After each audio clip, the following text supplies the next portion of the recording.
Hi, good morning. I'm Fatima, And I am Valeria, and today we are going to talk about the different literary movements. such as the epic, the epopee, the Renaissance, the Middle Ages, and the Spanish Golden Age.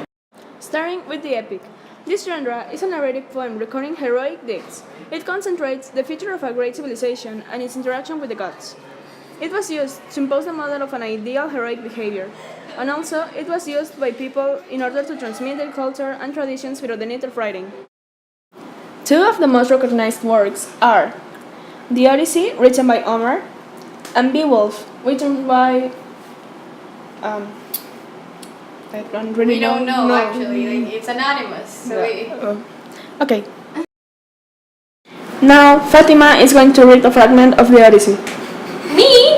Yes, you are going to. Okay. Onwards, comrades, though you have suffered very many ills indeed, that I may speak the prophecies of Circe, who entreated me to avoid this isle, wholly to earth embracing Poseidon. All of you, headstrong men, swear a great oath. Godlike pigs, sacred to the Lord Poseidon, inhabit this island in their glorious style. And if someone should come upon such a hog, let him not kill it. Whether it be a mere piglet or a full-grown porker, let that man incur the wrath of the gods, who hold brood of Olympus. But be content with the food and drink aboard our ship, with its well-balanced rows of benches for rowing. Odysseus is the main character, and he's also like the human version of the standards and morals of his culture. He's basically made by the gods and respected but admired by the mortals. Actually, this is an example of a third-person omniscient narration. The narrator is not a character. The narrator knows all the other characters, but he's not one of them. That's great! Well, if anybody really cared about literature from 500 years ago, it would be great. But thanks anyway! Now, my turn. Now, the epopee. It's basically an epic, but as a poem. Like as a poem? Yeah, it is characterized by its poetic way of narrating. Some examples are the Epic of Gilgamesh, uh, the, Ma- the Mahabharata, and the Ramayana. Yeah. The main authors of epopees are, well, we don't know that because they are all anonymous. But now a fragment of the Song of the Mia Cid. Cid, for mercy's sakes, what upon earth is this? Nothing at all, my worthy dam, nothing that comes amiss.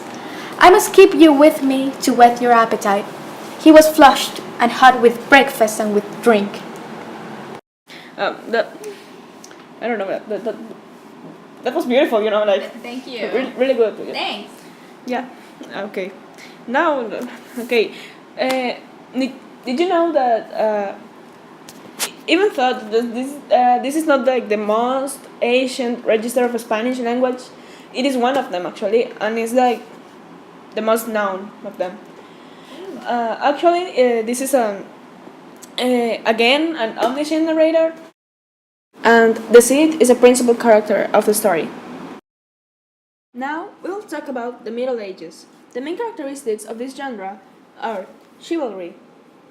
This deals with the knights and their code of honor, which included being of service, being honest, and helping those less fortunate.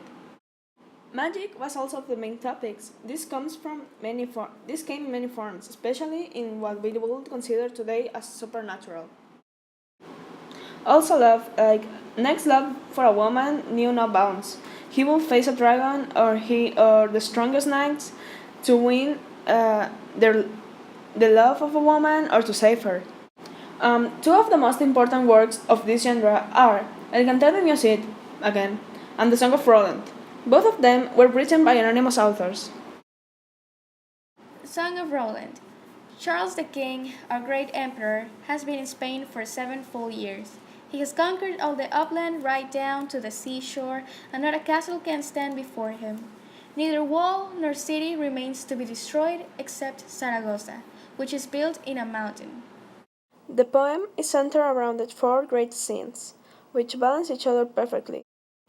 The narrative consists of central scenes, where time is slowed down so much that it almost stands still, suspending the novel and the weak gestures of the characters midair, with bits of quick summary providing the connection from a tablet to the other. The voice that tells the story is the voice of the jungler. He does not take on the character of one who was there, nor does he take of any kind of neutral third person omniscience of observation. He tells the story as a storyteller. Yeah, now the interesting part, the Renaissance. It is the transition between the Middle Ages and the modern age, and there were new humanistic ideas in politics, economics, and art. Some authors are Shakespeare, Christopher Marlowe, the Johns, John Milton and John Donne, but the only one that we remember is obviously Shakespeare. Now I'm going to recite Othello. I will be both Rodrigo and Iago. Josh, never tell me, I take it much unkindly, that thou, Iago, who hast held my purse as if the strings were thine, shouldst know of this. Splot! But you will not hear me. If I did dream of such a matter, abhor me. Thanks, Fatima. That was beautiful. Actually, did you know that Othello, as the name of the play that you just read says, was the main character of this play written by Shakespeare? The narrator was omniscient, just like such as the other three segments that we have read until now. The two characters that Fatima mentioned in this little piece of the play, Tiago and Rodrigo, are secondary characters. Now, last but not least, we are going to talk about the Spanish Golden Ages. This period is characterized by their patriotic and religious fervor, the highlighted realism, that people started showing interest in early epics, and also the less pronounced influences of humanism and Gnosticism. The most known work of this genre is Don Quixote de la Mancha, written by Miguel de Cervantes Saavedra. Now I am going to read a little piece of Don Quixote de la Mancha. In a village of La Mancha, the name of which I have no desire to call to mind, there lived, no long since, one of those gentlemen that keep a lance in the lance rack, an old buckler, a lean hag, and a grey hound for coursing.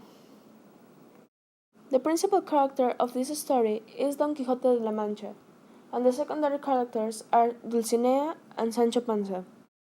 As we can see in this little piece of work, the narrator, as in the Song of Roland, it tells the story as a storyteller, so it is in third person and is omniscient. In order to help you to comprehend in a better way this topic, we made a little chart in order to represent easier the differences between each era that we expose in this video, comparing its important words, authors, and main characteristics.